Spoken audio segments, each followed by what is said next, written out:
उसमें 4 पंडे क्यों? और उसका जो मुख्य पुजारी है महंत, वो भी ब्राह्मण है, वो भी ब्राह्मण है। और उसमें एक्ट में लिख दिया उसके बाद उसके बेटे, उसके बाद उसके बच्चे वही बनते रहेंगे। दादागिरी है क्या? ये दादागिरी नहीं चलेगी। हम लोग बौद्ध लोग हैं, हम लोग हाथ जोड़ के काम चलाते हैं, लेकिन अगर आप नहीं मानोगे तो हाथ जोड़ने के साथ साथ हाथ मरोड़ने का काम भी हम करेंगे। हम हाथ मरोड़ने का काम भी करेंगे और तोड़ने की जरूरत पड़ी तो हाथ को तोड़ भी देंगे। अपने सांस्कृतिक विरासत, अपने पूर्वजों की सांस्कृतिक विरासत को एक एक को खोज के निकालेंगे। हम छोड़ने वाले नहीं है। जगन्नाथपुरी का जो मंदिर है वो बौद्ध मंदिर है, उन्होंने खुद लिखा है, स्वामी विवेकानंद जी ने। और इतिहास गवाह है, जितने भी पुराने मंदिर जो 500 साल से पहले के बने हुए हैं, आप उनके अंदर जितनी मूर्तियां हैं उसका श्रृंगार उतार कर, उनका श्रृंगार गहने उतार कर देखिए तो उसके अंदर केवल और केवल बुद्ध निकलेंगे। ये हमारा दावा है, केवल बुद्ध निकलेंगे। तो हमारी लड़ाई अभी केवल महाबोधि टेम्पल की है, लेकिन अगर आप नहीं माने तो फिर जहां जहां कब्जे सारे मुक्त कराने की लड़ाई चलेगी।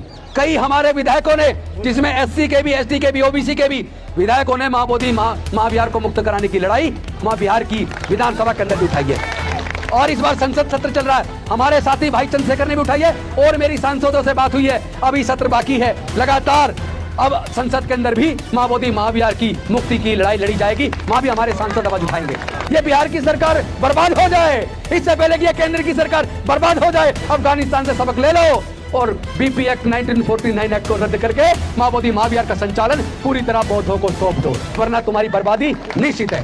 किसी भी कीमत पर, चाहे हमें राजनीति छोड़नी पड़े, जिंदगी भर का संकल्प लेना पड़े, हम चुनाव ना लड़ने का भी संकल्प लेना पड़े तो लेंगे, तो भी लेंगे। लेकिन हम पूरे भारत में घूम घूम के तमाम बौद्धों को निकाल के, ईमानदार लोगों को ढूंढ ढूंढ के एक ऐसा आंदोलन तैयार करेंगे कि ये भारत की सरकार घुटने पे आकर रेंगते हुए आपकी डिमांड को पूरा करेगी। ये मुझे भरोसा है। बौद्धों के साथ अत्याचार बंद करो, बंद करो, बंद करो। महाबोधि टेम्पल मुक्त करो, मुक्त करो, मुक्त करो। बौद्ध विहार मुक्त करना होगा, करना होगा, करना होगा। महाविहार मुक्त करना होगा, करना होगा, करना होगा। महाबोधि महाविहार मुक्त करना होगा, करना होगा, करना होगा। बीपी एक्ट निरस्त करो, निरस्त करो, निरस्त करो। बीपी एक्ट निरस्त करो, निरस्त करो, निरस्त करो। जो 1992 का आंदोलन था, आंदोलन बहुत जबरदस्त था, बहुत बड़ा था, लेकिन उस वक्त सोशल मीडिया नहीं होता था।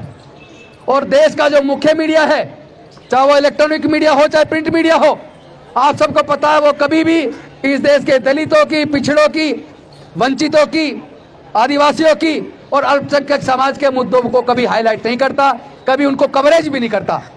मैं तो आह्वान करना चाहता हूं इस देश के दलितों से, इस देश के पिछड़ों से, इस देश के आदिवासियों से, इस देश के अल्पसंख्यकों से, वो देश का मुख्य मीडिया, चाहे वो इलेक्ट्रॉनिक मीडिया हो चाहे प्रिंट मीडिया हो।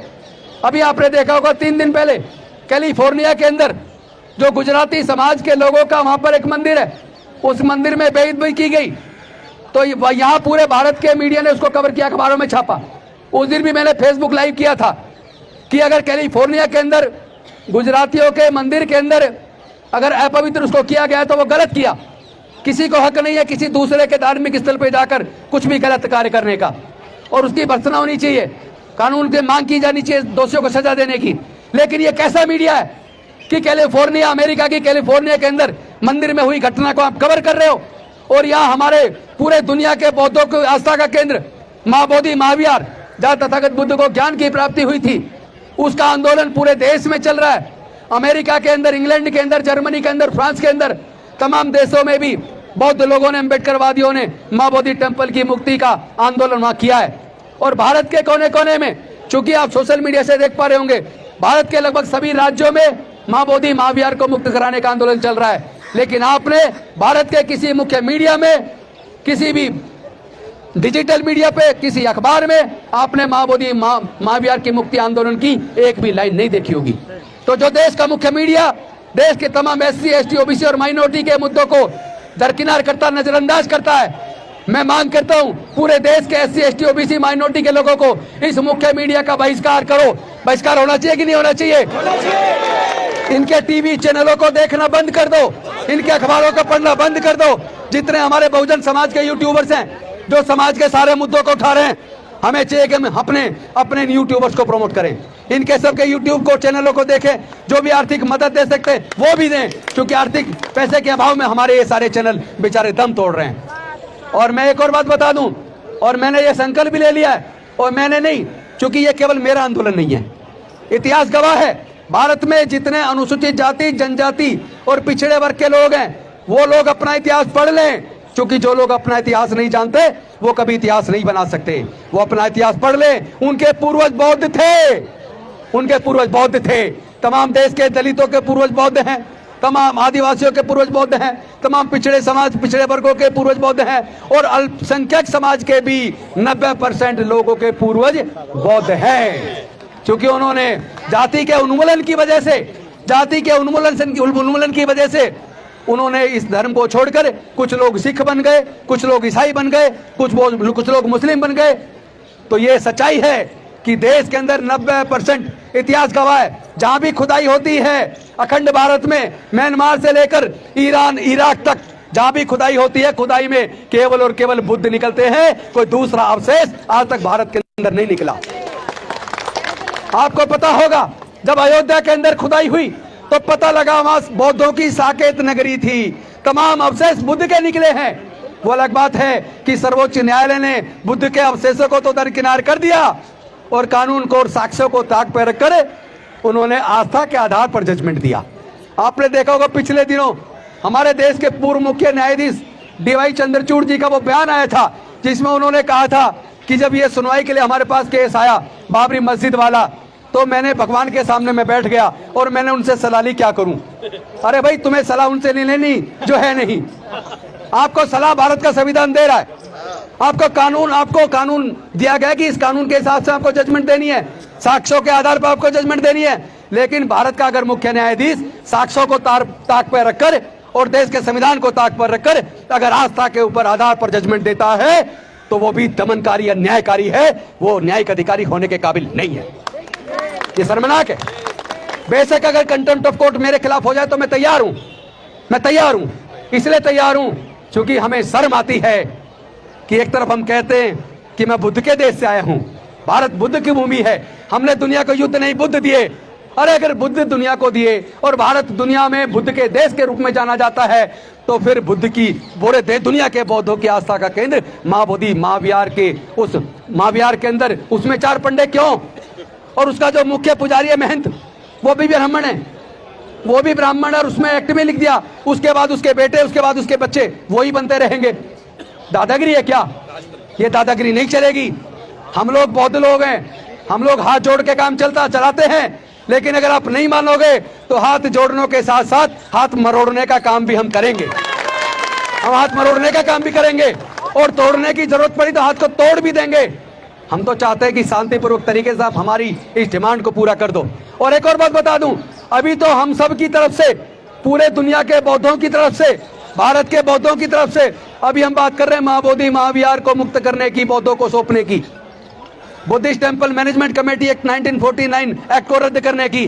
अगर आप हमारी सरकार, हमारी जायज डिमांड को नहीं मानते, क्योंकि किसी ईसाइयों के किसी चर्च में ईसाई से अलग किसी दूसरे धर्म का व्यक्ति मैनेजमेंट कमेटी में नहीं हो सकता, गुरुद्वारे के अंदर सिखों से अलग किसी दूसरे धर्म का आदमी मैनेजमेंट कमेटी में नहीं हो सकता, मस्जिद के अंदर उसके संचालन समिति में मुस्लिम से अलग किसी दूसरे धर्म का आदमी नहीं हो सकता, हिंदुओं के मंदिरों के अंदर भी किसी दूसरे धर्म का आदमी उसकी मैनेजमेंट कमेटी में नहीं हो सकता।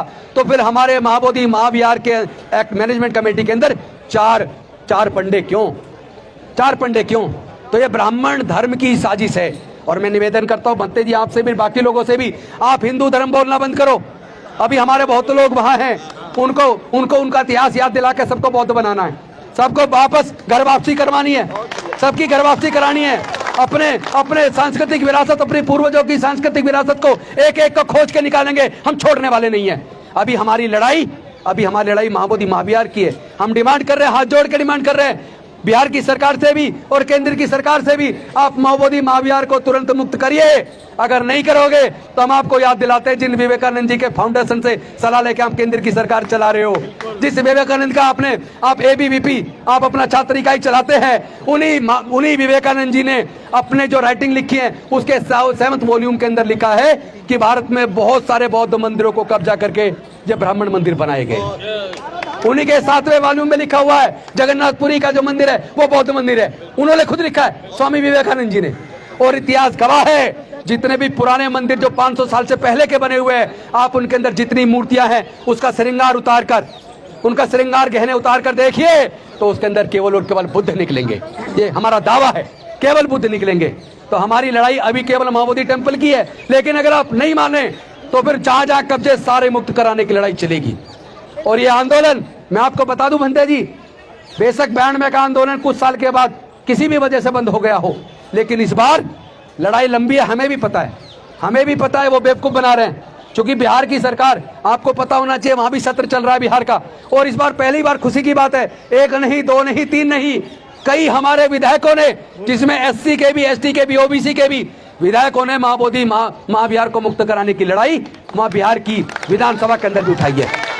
और इस बार संसद सत्र चल रहा है, हमारे साथी भाई चंद्रशेखर ने भी उठाई है और मेरी सांसदों से बात हुई है, अभी सत्र बाकी है। लगातार अब संसद के अंदर भी महाबोधि महाविहार की मुक्ति की लड़ाई लड़ी जाएगी, वहां भी हमारे सांसद आवाज उठाएंगे, उसकी भी तैयारी चल रही है, आप चिंता मत कीजिए। दूसरी बात, चूंकि लड़ाई लंबी है, UNO भी जाने की तैयारी है और सुप्रीम कोर्ट को भी हम बताएंगे, हम सुप्रीम कोर्ट को भी बताएंगे कि अगर आप न्याय नहीं करोगे तो आपके ऊपर से इस देश के लोगों का भरोसा उठ जाएगा। हम नहीं चाहते कि इस देश के न्यायालयों से देश के लोगों का भरोसा उठे। लेकिन बौद्ध लोग भारत में 90% हैं, अभी आंकड़ों के अंदर 1% के आसपास हैं, लेकिन बौद्ध को मानने वाले लोग करोड़ों लोग हैं। और इतिहास बताता है तमाम SC ST OBC और 90% माइनॉरिटीज के पूर्वज बौद्ध थे, तो वो सारे घर वापसी तो करेंगे। अभी आप सोच रहे हो संख्या कम है, इग्नोर कर दो, मत सुनो। और मैं चूंकि सरकार में मंत्री रहा हूं तो मैं जानता हूं, सरकारों की आदत होती है जब कोई डिमांड चलती है, आंदोलन चलता है, सबसे पहले उसको इग्नोर किया जाता है। तो इग्नोर ये हमें करते आ रहे हैं, एक से एक इनका एक एजेंडा पूरा हो गया इग्नोर करने वाला। और सरकार जब डिमांड फिर भी चलती रहती है, दूसरा एजेंडा होता है उसको दफन करने वाला बलपूर्वक, वो भी इन्होंने कर लिया। हमारे बौद्ध भिक्षुओं को रात को 1 बजे धोखे से उठाकर वहां जाकर अस्पताल में पटक दिया। तो दूसरी चाल भी इनकी फेल हो गई, ताली बजा के स्वागत कीजिए, दूसरी चाल भी फेल हो गई। अब तीसरा है आपकी जीत का समय। अब बिहार की सरकार जो जाने वाली है, मैं आपको बता दूं बिहार की सरकार जाने वाली है, क्योंकि बिहार के अंदर भी धीरे धीरे गांव-गांव में ये बात पहुंच रही है कि हमारे पूर्वज बौद्ध थे, ये बिहार तो नाम ही बौद्ध बिहार से पड़ा है, ये तो नाम ही बौद्ध बिहार से पड़ा है, ये तो बौद्धों की भूमि है, ये तो मगध साम्राज्य, उसकी तो राजधानी पाटलिपुत्र आज की पटना है। इतिहास गवाह है, वो पूरा का पूरा स्थल, वो पूरा बुद्धिस्ट सर्किट यूपी में लेके वहां उधर बिहार के राजगीर नालंदा से उधर से शुरू होता है, बोध गया से होते हुए आगे बढ़ता है और उसके बाद सारनाथ से होते हुए और उधर मध्य प्रदेश तक। आप सब जानते हो इतना बड़ा क्षेत्र। और आपको याद होगा जब अमेरिका और तालिबान के अंदर अफगानिस्तान के बीच में युद्ध हुआ था, तो तालिबानियों ने वहां अफगानिस्तान के अंदर सिला के अंदर कितनी बड़ी बुद्ध की प्रतिमा को तोपों से तोड़ा था। महीने भर तक तोप के गोले छोड़े गए, उसके बाद भी कुछ थोड़ा सा तोड़ पाए, आज भी वो बुद्ध की मूर्ति वहां विराजमान है। और उन्होंने चूंकि बुद्ध की मूर्ति पर हमला किया तो वो अफगानिस्तान की वो पूरी ताकत ही ध्वस्त हो गई, बर्बाद हो गया अफगानिस्तान।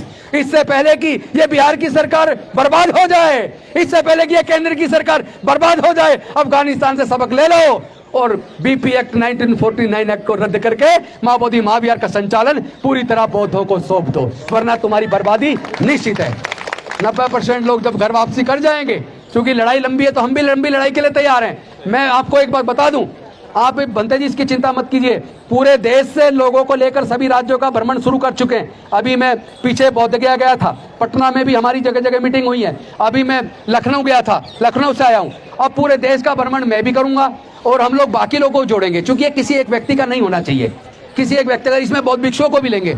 और ये अपने अपने गुट छोड़ दो भाई, ये फलाना गुट, ये फलाना संगठन, ठिकाना संगठन, महाबोधि महाविहार का आंदोलन हमारा और आपका सबका, हमारी सबकी इज्जत दांव पे लगी है, हमारी मान सम्मान की लड़ाई है, ये स्वाभिमान की लड़ाई है।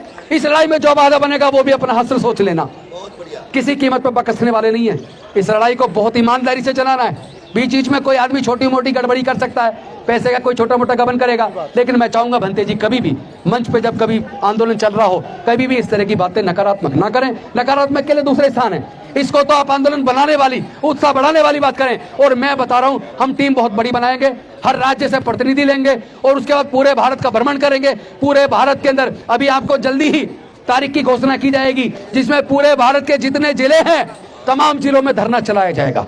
एक एक करके चरणबद्ध तरीके से इस आंदोलन को लगातार तेज किया जाएगा। किसी भी कीमत पर, चाहे हमें राजनीति छोड़नी पड़े, जिंदगी भर का संकल्प लेना पड़े, हम चुनाव ना लड़ने का भी संकल्प लेना पड़े तो लेंगे, तो भी लेंगे, लेकिन हम पूरे भारत में घूम घूम के तमाम बौद्धों को निकाल के, ईमानदार लोगों को ढूंढ ढूंढ के एक ऐसा आंदोलन तैयार करेंगे कि ये भारत की सरकार घुटने पे आकर रेंगते हुए आपकी डिमांड को पूरा करेगी। ये मुझे भरोसा है, ये मुझे भरोसा है। इन्हीं शब्दों के साथ मैं चाहूंगा संचालक महोदय आगे इसको जारी